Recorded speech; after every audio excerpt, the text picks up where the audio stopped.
மாவட்டம் மானாமதுரை அருகே 8 குழந்தைகளுக்கு பாலியல் தொந்தரவு அளித்ததாக 72 வயது முதியவர் உட்பட 7 பேரை போலீசார் கைது செய்து அதிரடி நடவடிக்கை மேற்கொண்டிருக்கிறார்கள். முழு விவரங்களோடு இணைகிறார் நமது செய்தியாளர் இளையராஜா. வணக்கம் இளையராஜா. தற்போது கைதானவர்கள் மீது என்னென்ன பிரிவுகளின் கீழ் வழக்கு பதிவு செய்யப்பட்டிருக்கிறது? போலீசாரின் அடுத்த கட்ட நடவடிக்கை என்னவாக இருக்கிறது? முழு விவரங்கள். கண்டிப்பாக சிவகங்கை மாவட்டம் மானாமதுரை அருகே கிராம ஒன்றில் செயல்பட்டு வரும் அரசு நடுநிலைப் பள்ளி. இந்த பள்ளியில 1 முதல் 8ஆம் வகுப்பு வரை செயல்பட்டு வருகிறது.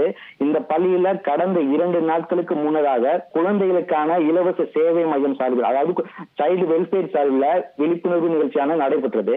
இதுல பெண் குழந்தைகளுக்கு பாலியல் சீண்டல் குறித்தும் தொடு உணர்வு குறித்தும் வகுப்புகள் எடுக்கப்பட்டன.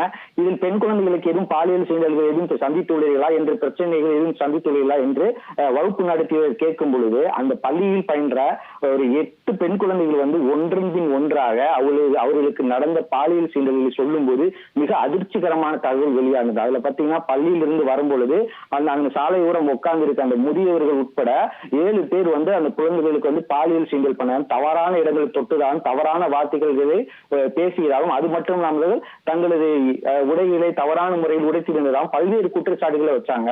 உடனடியாக இது காவல்துறைக்கு தெரிவிக்கப்பட்டது. இந்த காவல்துறை விசாரணை பண்ணதில்லை. அவர் பெற்றோர்கள் இது சம்பந்தமா மானாமதுரை அனைத்து மகளிர் காவல் நிலையத்துல புகார் கொடுத்திருக்காங்க. தற்போது இதுல பாத்தீங்கன்னா ஒரு 7 பேர்த்த கைது பண்ணிருக்காங்க. அதுல பாத்தீங்கன்னா 40 வயதுடைய ராமு, பழனி, அவருக்கு வயது 50, அப்புறம் 38 வயதான சசிவரணம், 40 வயதான லட்சுமணன், 65 வயதான முனியன் மற்றும் 72 வயதான முதியவர் மூக்கம் உட்பட 7 பேரை பிடித்து காவல்துறையினர் போக்சோ வழக்கின் கீழே பதிவு செய்து தற்போது விசாரணை மேற்கொண்டு வருகிறாங்க. இந்த மாணவிகளுக்கு பாலியல் சீண்டல் ஏற்பட்டு இந்த மாதிரி சிறையில் அடைக்கப்பட்ட சம்பவம் விசாரணையில் மேற்கொண்டு சொல்லும்போது இந்த பகுதியில் நீண்ட பரபரப்பை ஏற்படுத்தி வருகிறது. உங்கள் விவரங்களுக்கு நன்றி இளையராஜா. செய்திகளை உடனுக்குடன் தெரிந்து கொள்ள உடனே சப்ஸ்கிரைப் பண்ணுங்க.